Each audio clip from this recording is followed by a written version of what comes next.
Hello दोस्तों, नमस्कार। स्वागत है आपका फिर से नई वीडियो में। दोस्तों आज की वीडियो काफी धमाकेदार होने वाली है, क्योंकि दोस्तों आज की वीडियो में हम देखने वाले हैं मियां नसरुद्दीन नामक दो पार्ट के दोस्तों कक्षा 11 की जो हमारी हिंदी की पुस्तक है दोस्तों, उसमें हमारा दो पार्ट है मियां नसरुद्दीन।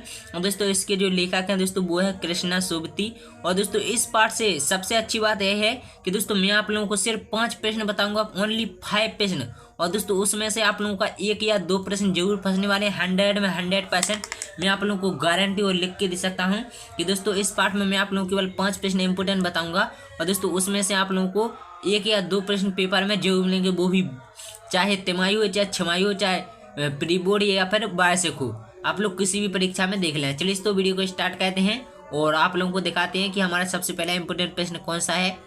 दोस्तों सबसे पहले हम लोग पाठ परिचय के बारे में बात कर लेते हैं थोड़ा बहुत। और दोस्तों बाकी दोस्तों वीडियो को इंटरेस्टिंग है दोस्तों, आप लोग वीडियो को अभी से लाइक ठोक दीजिए और चैनल को सब्सक्राइब के लिए जो थोड़ा प्यारा सा कमेंट कर दीजिए।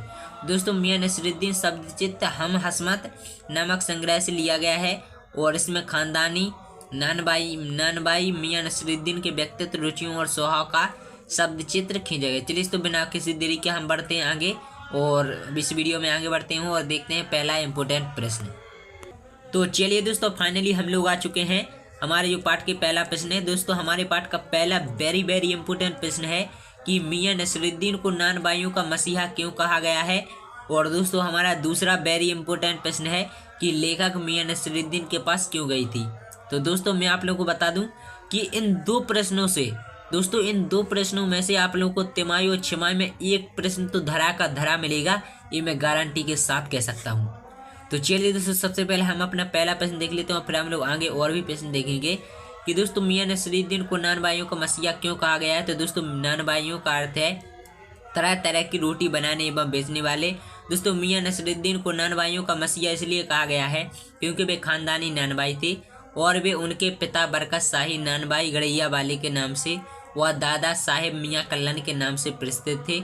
वे 56 प्रकार की रोटियां बना सकते थे। वे रोटी बनाने को एक कला मानते थे और वे इस कला के उस्ताद थे और वे अपने काम में आत्मविश्वास से भरे थे। तो चलिए इस तो बढ़ते हैं अगले प्रश्न को। दोस्तों हमारा दूसरा इंपोर्टेंट प्रश्न है कि लेखिका मियां नसरुद्दीन के पास क्यों गई थी। तो दोस्तों लेखिका साहित्यकार है। दोस्तों लेखिका साहित्यकार है या पत्रकार है। उनकी रुचि ऐसे व्यक्ति को जानने में है जो सामान्य व्यक्ति ना होकर विशेष हो। दोस्तों मियां नसरुद्दीन को रोटी पकाने की कला में महारत हासिल है। दोस्तों वे अपने पेशे को एक कला का दर्जा देते हैं और दोस्तों ऐसे व्यक्ति के व्यक्तित्व, रुचियों और स्वभाव को जानने के लिए लेखिका मियां नसरुद्दीन के पास गई।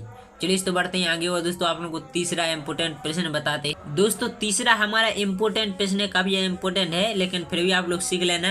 दोस्तों यह भी इम्पोर्टेंट है कि पाठ में मियां नसरुद्दीन का शब्द चित्र लेखिका ने कैसे खींचा। तो दोस्तों यह भी बहुत ही ज़्यादा इंपॉर्टेंट है परीक्षा की दृष्टि से।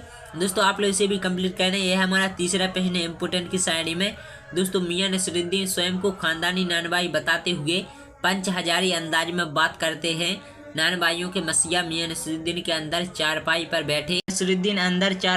बैठे बीड़ी का मजा ले रहे थे और दोस्तों मौसमों की मार से पका चेहरा, आंखों में काइयाँ और दोस्तों भूलापन और परेशानी में मजे हुए कारीगर के तेवर। इस प्रकार लेखिका ने बहुत ही सुंदर शब्दों में मियां नसरुद्दीन का शब्दचित्र खींचा है। तो चलिए तो हमारा चौथा और इम्पोर्टेंट प्रश्न है कि दोस्तों मियां नसरुद्दीन की कौन कौन सी बातें आपको अच्छी लगी। तो दोस्तों मियां नसरुद्दीन की निम्नलिखित हमें बातें अच्छी लगी। सबसे पहला है कि वे आत्मविश्वास से भरपूर हैं। वे जो भी बात करते हैं पूरे विश्वास से और जोर देकर करते हैं और दोस्तों अदाकारी के साथ करते हैं। इनकी जो दूसरी हमें बात अच्छी लगी कि वे पत्रकार या महिला को सामने देखकर भी घबराते या हकलाते नहीं और दोस्तों वे अपने काम में गहरी रुचि लेते हैं। बात करते हुए भी उनका ध्यान अपने काम पर पूरी तरह लगा रहता है। और दोस्तों चौथा इंपोर्टेंट प्रश्न है कि वे किसी शागिर्द का शोषण नहीं करते, वे उन्हें पूरा सम्मान और वेतन देते हैं। तो दोस्तों हमने 4 इंपोर्टेंट प्रश्न देख लिए हैं। तो अब आप लोगों को आखिरी प्रश्न बताते हैं जो कि इम्पोर्टेंट है। तो दोस्तों ये है हमारा 5वां और आखिरी इम्पोर्टेंट प्रश्न।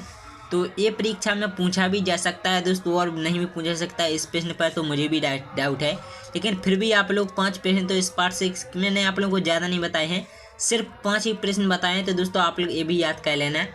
बाकी दोस्तों आप लोग स्क्रीनशॉट ले सकते हैं। तो चलिए दोस्तों आप लोग देख लीजिए और बाकी ये सब है, आप लोग ये सब भी पढ़ सकते हैं कि मियां नसरुद्दीन तीसरी पीढ़ी के हैं जिसमें अपने खानदानी। बाकी दोस्तों किताबें पढ़ना जिसको भी अच्छा लगता है वो तो हर एक प्रश्न ही पढ़ेगा। बाकी दोस्तों आप लोग देख सकते हैं। बाकी आप लोग समझ सकते हैं शॉर्टकट है। बाकी अगर आप लोग सब अच्छे से पढ़ो उनकी पूरी कहानी वगैरह, तो आप लोगों को वो एक अलग ही ज्ञान आता है। भले ही जो प्रश्न दोस्तों होता क्या है कि भले ही कोई प्रश्न परीक्षा में ना पूछ जाए, लेकिन जो हमारे अंदर हमें सीखने चाहिए, क्योंकि दोस्तों उससे हमें कुछ ना कुछ सीखने को मिलता है। और दोस्तों हमें कुछ ना कुछ सीख की दे के जाते हैं जो भी हमारी किताबें होती हैं, तो हमें उन्हें अच्छे से पढ़ना चाहिए और हमें कहानियों को समझना चाहिए कि वो कहानी हमसे क्या कहना चाह रही है या हमें क्या सिखाना चाह रही हैं। तो चलिए दोस्तों यही सब था। बाकी दोस्तों आप लोगों ने देख लिया कि यही सब है। तो दोस्तों आशा करता हूँ कि आप लोगों को वीडियो पसंद आई होगी, और अगर वीडियो थोड़ा ही पसंद आए तो वीडियो को लाइक कर देना, और कैसा लगा वीडियो कमेंट करना। और हम लोग जल्दी मिलेंगे अगली वीडियो में। तब तक के लिए नमस्कार, जय हिंद, जय भारत, वंदे मातरम।